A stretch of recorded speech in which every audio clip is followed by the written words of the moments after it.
Welcome back to part two. We previously talked about public order crimes in part one, and we left off looking at the different types of paraphilias, and then we pivoted to prostitution, and we ended with pornography. Now, just to recap, if you didn't see part one, you need to pause this one, go back, look at part one, and then come back to part two. But in part one, we were focusing on public order crimes, which are these crimes that are generally regarded as victimless crimes, crimes that challenge moral standards or stand against the moral compass. So we're looking at crimes including what do people feel about prostitution, some of these other sexual acts. What about gambling? What about substance use or substance abuse, as we'll talk about today? And with that being said, as we look at substance abuse, because I shared with you all in last class, I said there's a difference between substance use and substance abuse. Substance use is, hey, I want to go ahead, I'm 21, because remember, drinking age is 21. I'm 21, I want to enjoy a nice glass of wine or a beer, a cold one. Football game is on or a sporting event, and I want to enjoy a drink or two. That's substance use, right? You just want to socially commit to the experience with everyone else. Substance abuse is when you use drugs or alcohol in a way that it causes physical harm to oneself. What that does is it creates codependence on the substance. So please understand, class, the difference between use and abuse. I know, talking to college students, I know some of you might laugh and be like, okay, of course, Professor Fields, we, drink, and I mean, some of you might even do some drugs. I don't know. But you might be like, I'm not dependent upon it. I don't abuse it. I pop a pill once in a while, right? You might be like, I drink a beer or I have a, whatever in a social setting once in a while, but I don't do it a lot, and I don't do it in a manner to feel like I'm codependent on it. And when you become codependent on it and you do it in a way that creates codependency, that's where you're harming yourself. And that's bad. And we don't want that. We don't want you to harm yourself. We don't want you to harm yourself at all. Most people would say don't use drugs anyway. But even if for those who do, when it gets out of hand, that's where it becomes abuse.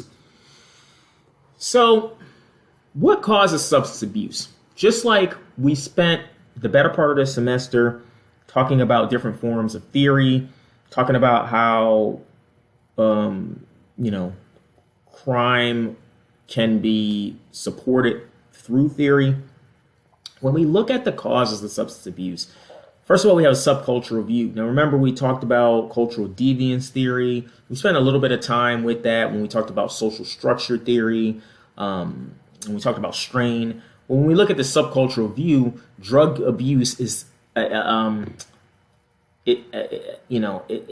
tied to factors including being poor and living in poor residential areas. This is a perfect tie-in to social structure theory. Remember, I talked about social disorganization theory, broken windows theory, sometimes being a product of your environment. That's what the subcultural view looks at. When we look at the psychological view, the belief that impaired cognitive functioning, personality disturbance, and emotional problems can cause substance abuse. What are those cognitive functioning? Well, we have cognitive theory. We also have forms of trait theory as well. But ultimately, from a psychological standpoint, some people may have a personality that is prone to abusing drugs.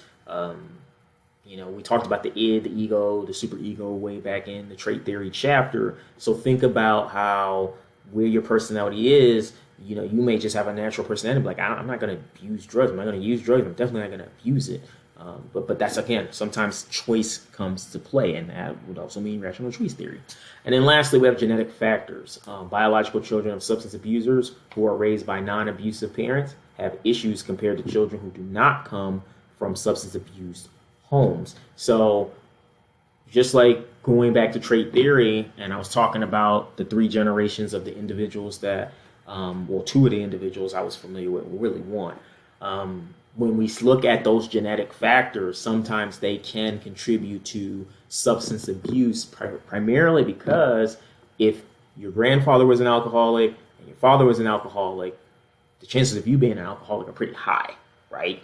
And if you, even though you had a grandfather and a father who were alcoholics, and you are put in foster care or put in the system, and you're raised by parents who do not abuse alcohol, right?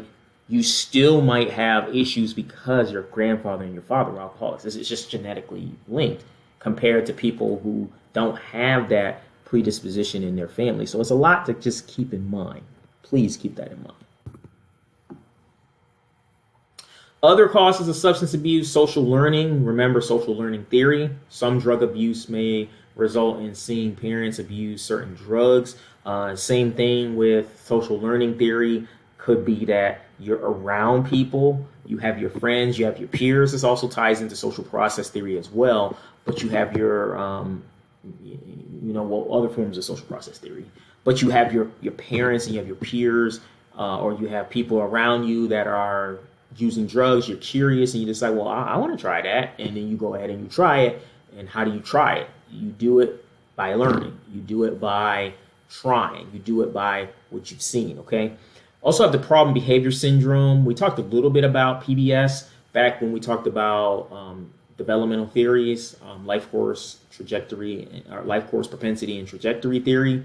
But substance abuse is just one of many problem behaviors. So drug abusers have a whole lot of other issues. They're emotionally distressed. They might be, financially strapped. They feel alienated. They feel like they're the bottom of the barrel and life's never going to get better. They have a lot of other issues beyond just using drugs, right?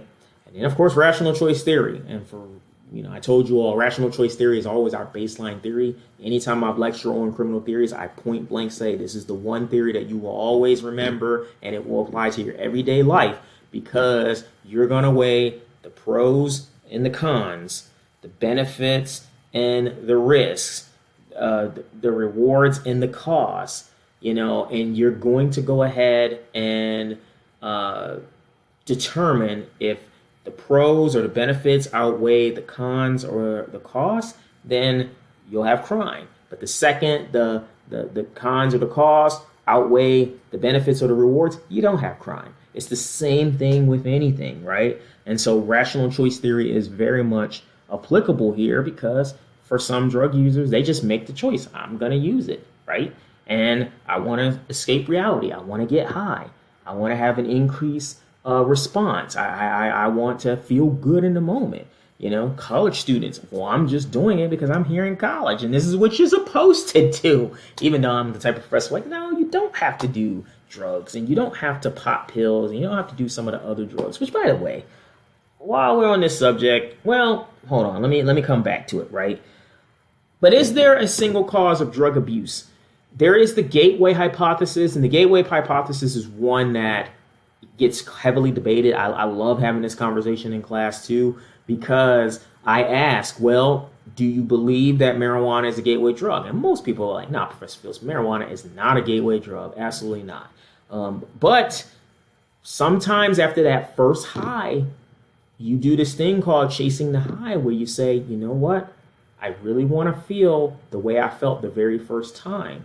And so it's a worthy debate, and it's noteworthy to talk about, because if certain drugs are a gateway, then we have to certainly assume that eventually the high or the buzz that you get off of that initial drug won't be enough, and you might go to something else. But again, great debate for in-person class. So just a couple of drugs that people sometimes use and abuse. Marijuana is produced from the leaves of the cannabis sativa. Sometimes people call it weed, grass, pot.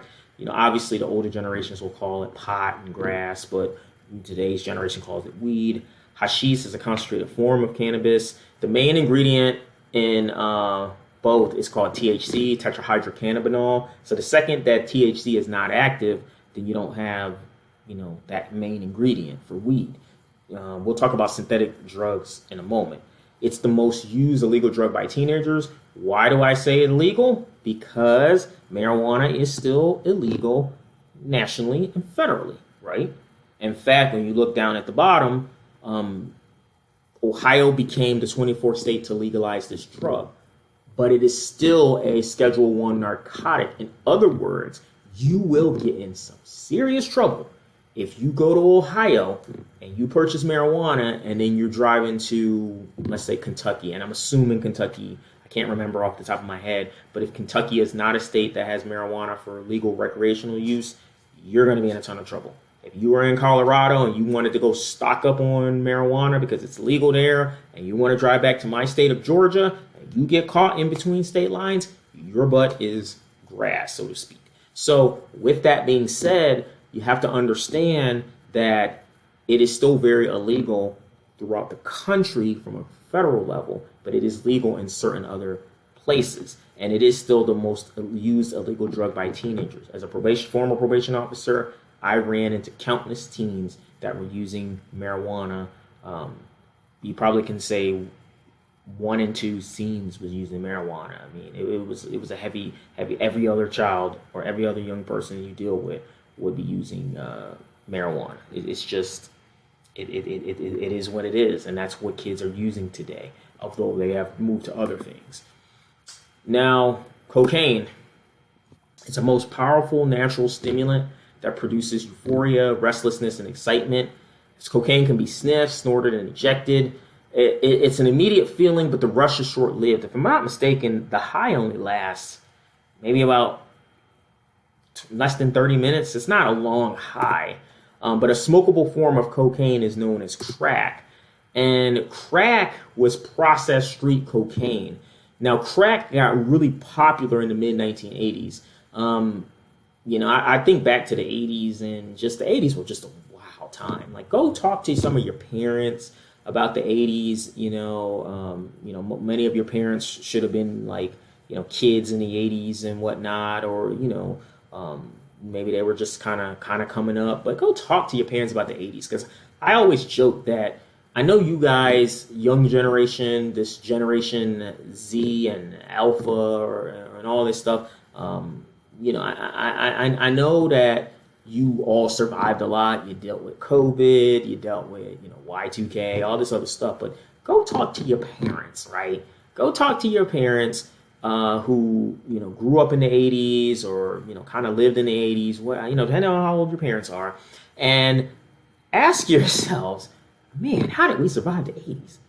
I mean, you had a lot. We talked about STIs. You had HIV that came out of nowhere. AIDS, nobody knew what was going on with AIDS. Nobody understood the disease. You had cocaine. You had kidnappings. You had the age of serial killers. I mean, the 80s was a wild decade. It just was absolutely wild. And so when we look at crack and cocaine are the same thing. The only difference is cocaine you sniff and snort, and crack you smoke. And so because crack was a rock and you smoked, it was oftentimes tied to race. Cocaine was seen as a white drug. Crack was seen as a black drug.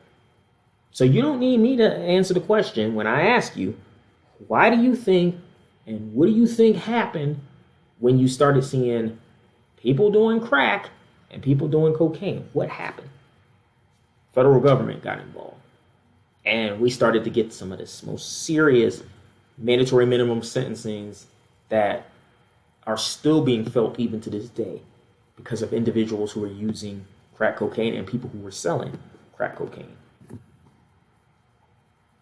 So alcohol. Alcohol is the drug of choice for most teenagers. Now remember, the most commonly abused or preferred illegal drug of choice is weed.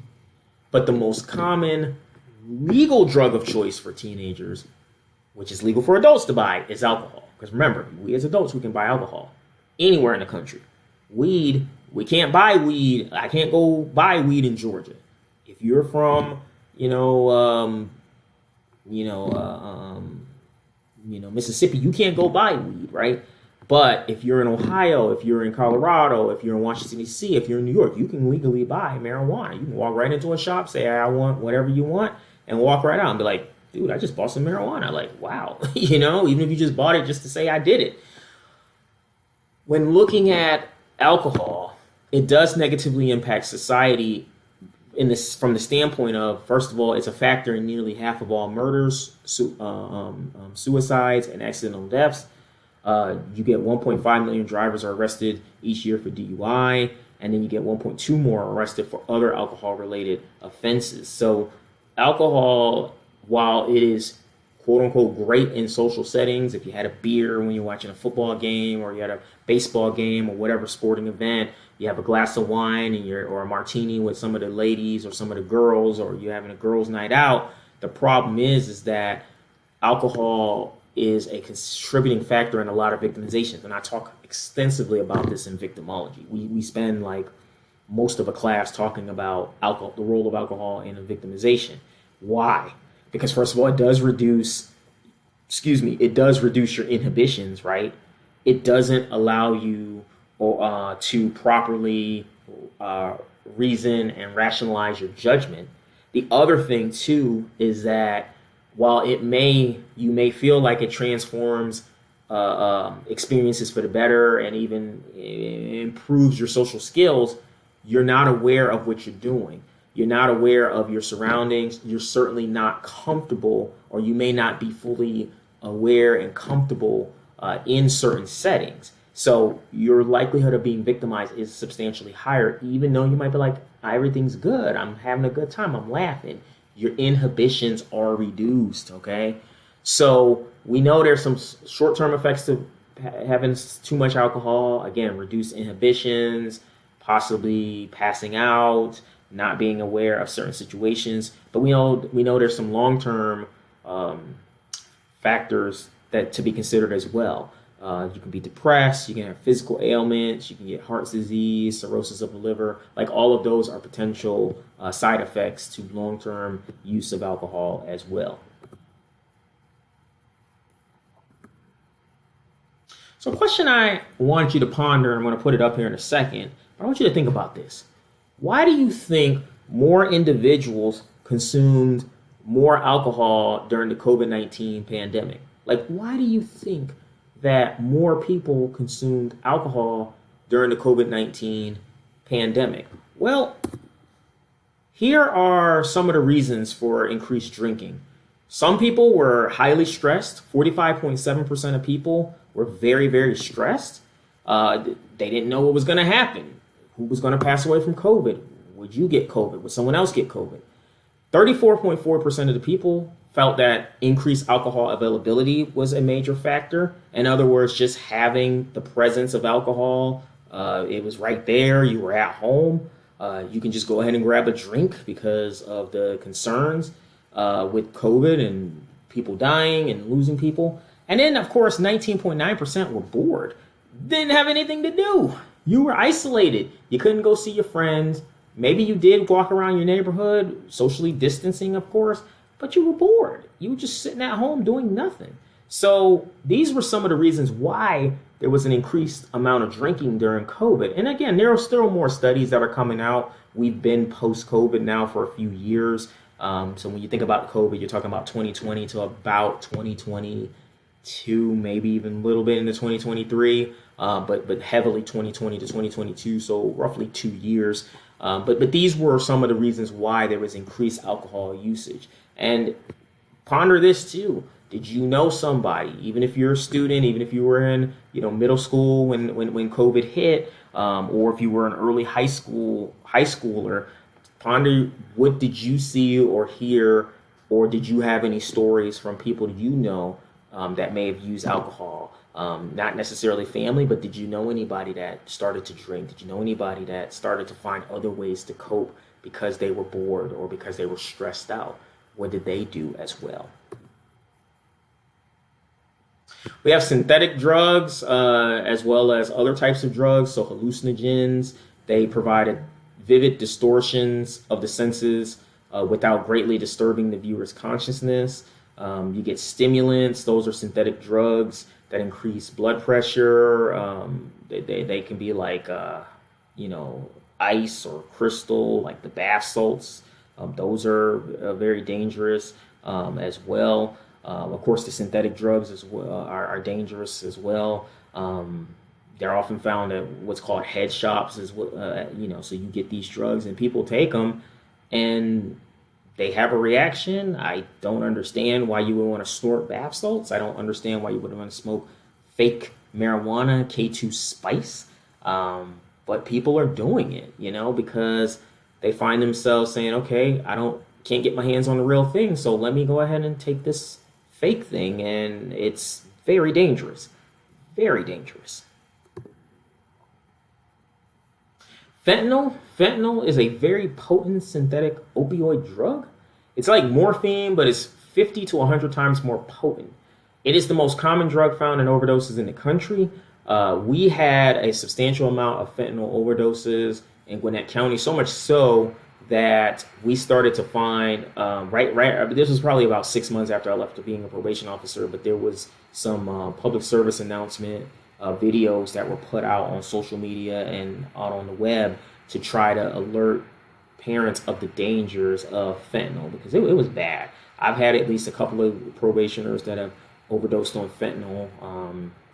Thankfully, they didn't die. But these blue pills that you see on your screen, they're called Perk 30s.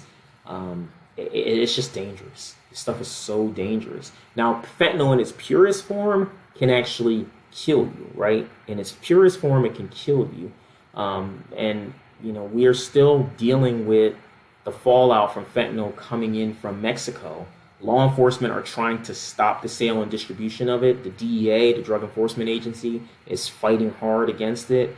I know the current administration under the president has declared the cartel as terrorists. So that's in an effort to stop the flow of fentanyl into this country. I talked about it in my gangs class, of course, with some of the legislation, whether it's controversial or not, but it is legislation tackling the issue. But with that being said, it's a major epidemic. And I have a video that I play where it shows the amount of people who have been lost due to fentanyl. And it doesn't matter if you were 19, 42, 57, 23, or 12.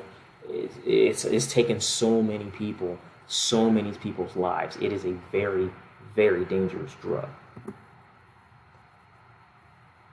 So in terms of substance abuse and crime, there's a heavy link between the two. In terms of alcohol and crime, it's a factor in 40% of all violent crimes. 37% of nearly 2 million incarcerated inmates reported that they were drinking at the time of their arrest. Alcohol will make people violent. I used to tell my class or ask them, do you know somebody that when they drink, do they get violent? And I see all the hands raised. I'm like, hopefully it's not you, and everyone will laugh. But I'll say no, but all kidding aside, do you know someone that when they drink, they get violent? You know, some people when they drink, they're calm, they're chill, they're giggly, they're laughing, they're having a wonderful time. But for other people, when they drink, they get violent. And so one of the dangers of drinking and driving is that you get DUIs. Think about the number of DUIs each year. Look at the state that has the number of DUI fatalities. Texas leads all states by, almost 3,000, And the thing about it is California is twice as big as Texas, and yet Texas has more fatalities. Look at Florida, more than double than what Pennsylvania has. So you can look at this list and you can say, okay, where do you find your state? My state, Georgia, 3,699. But I mean, Texas and California are right at the top, with Texas leading the way. So, it's very important to understand the dangers of drinking and driving. I always say, if you're going to drink, be safe. Get a designated driver. Get an Uber. Get a Lyft. Leave your keys at home. But be safe, because you could have life-altering consequences if you drink and get behind the wheel. Now, in terms of drugs and crime, there's different types of drug users. Again, many people who use drugs don't commit crimes. And remember, drug use is different than drug abuse. There's a difference. So it's very possible that a person can use drugs, be a doctor, a lawyer, a businessman, a professional, whatever, and they don't ever get in trouble. They just use a little bit recreationally, and that's it. With that being said, understand that if you're a drug abuser, even if you're very successful, even if you're a businessman, even if you're a mogul, even if you're a doctor, whatever, that's going to eventually come crashing down, and you're going to find yourself getting in, possibly losing everything. But drug addiction obviously increases frequency, but not violence or criminal activity. Drug use and criminal behavior do share some of the same roots for impulsive and deviant behavior. The reason why is because you think about criminals, many times they are impulsive. Many times they act on a whim. They're very, very impulsive. They don't think about what they're doing. They don't lack rational thinking. Their cognitive thinking is so poor, right? And that ties directly into criminal deviance, because if you're a criminal, that's not to say you're gonna get in trouble and you're gonna engage in criminal activity, but eventually you're involved in risky behaviors, and sometimes those risky behaviors can be highlighted or can be kind of exacerbated with drug use, because you might say, hey, why not? It's not gonna hurt if I go ahead and get a little high and get a little wasted, right? So drugs and crime, there's a strong correlation there. And then when we look at some of the drug control strategies, think about how, and I'm not going to go over all these strategies, but some people are proponents of, okay, well, maybe we have to punish, right? If we want to control drug use, let's punish. If we're punishing, we're going to give harsh punishments to drug dealers. But the problem is we're going to put more people in prison, right? We can say, well, let's treat, right?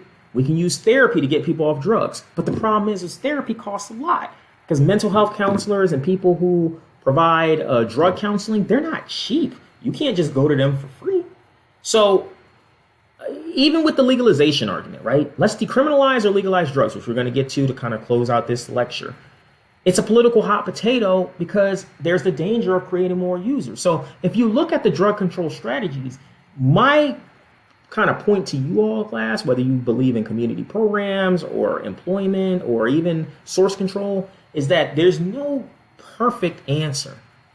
We do have to get drugs off the streets, and we don't need drugs falling in the hands of kids. We don't.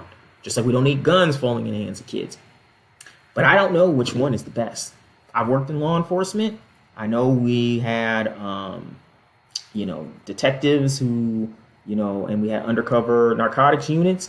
But like I said, just when they get some people off the street, you get new people that pop into place to replace those who are in jail and prison. So there's no right answer, folks. I think the best approach and strategy, if I were to give my criminological perspective, is to have a combination of these things. You're never going to stop the problem. You're never going to fully solve the problem, but you can tackle the issue. So our last thing, folks, is that when we look at the legalization of drugs, when we look at the legalization of drugs, we have to understand that the war on drugs has cost more than $500 billion since it was started in 1971 under President Nixon. Now, federal and local governments spend about $28 billion on drug control and treatment each year. While some people say that legalization might increase drug use, remember what we talked about with marijuana. We talked about how 24 states now say that it's okay and legal for recreational marijuana use. Will we hit 50? I don't think it's going to happen in our lifetime, but we'll see. The other thing about the legalization argument is, well, if we legalize marijuana, if we decriminalize marijuana as a Schedule I narcotic, meaning it is okay throughout the whole nation, if we go ahead and we do all of these things, just saying, what about legalization and decriminalizing other drugs? What about legalization and decriminalizing harder drugs? How will law enforcement work? The reason why I say only time will tell, because in class I have a very powerful video that I play, which shows that just from me coming from law enforcement, Again, I know that I just said a moment ago, I'm more of a proponent of multiple drug control strategies. But what I'm about to show you in these last images to wrap up this lecture, I don't know if that's the answer. And that's why I say only time will tell. See, Oregon came out and said, we won! We did it, yes! Oregon is the first state in the country, folks. The first state in the country to decriminalize drug possession, period. And get this, they decriminalized drug possession on all drugs. Yes, they did what some foreign countries are doing. Oregon is the only state in this country to decriminalize drug possession on all drugs. So yes, they're saying we won. They're saying we're expanding services and we're getting people addiction services. And no, you police, you can't go ahead and arrest that guy with the needle. No, you police, you can't arrest that guy who is cooking up shake and he's, doing heroin. You can't do that. You got to go ahead and you give him a ticket and he's going to go and he's going to get help. We won, right? Does that look like a winner to you? Now, again, I don't want you to be like, Professor Fields, you're putting your values and views on me. No, I'm not. I'm just showing you these images from Oregon. How do you feel your child walking down the street, your little brother, your little sister, your niece, your nephew, walking down the street, a little boy, a little girl walking down the street, and they pick up that razor blade? Are you cool with that? Are you okay with a kid grabbing one of these needles? You don't know who shot up in their arm, whether that person has hepatitis, whether that person has HIV, whether that person has any other STD or STI. Are you okay with that? But we won. We won. The decriminalization of drugs, hard drugs, including fentanyl, in Oregon, could that be a model of what is to come if other states follow suit? Only time will tell. So to wrap up this chapter on public order crimes, in part 1, we talked about social harm. We looked at victimless crimes. We talked about those moral crusaders and moral entrepreneurs, the people who try to convince you that their way is right and your way is wrong. And then we ended up looking at paraphilias. We talked about prostitution. We also talked about pornography. This next part, the second half of this lecture, we wanted to focus on substance abuse. Remember, there's a difference between substance use. Hey, I'm 21. I'm hanging out with the girls. I'm hanging out with the fellas. I want to enjoy a nice cold beer or two when I'm watching the football game or I'm watching a sporting event or I'm watching the fight. That's different. Substance abuse is I need that drink every day. I'm codependent on it. We talked about some of the notable types of drugs, from marijuana to cocaine, crack, fentanyl, and then we looked at the correlation between substance abuse as well as crime, alcohol abuse as well as crime, and then lastly, we looked at the legalization argument. Would legalization make sense? Again, if you need some evidence, folks, go look at Oregon. So, I want to thank you for tuning in and listening, and that is all. I will see you next time. We have one more chapter after this, and we have successfully completed the course. Thank you so much. Take care, and I'll see you next time.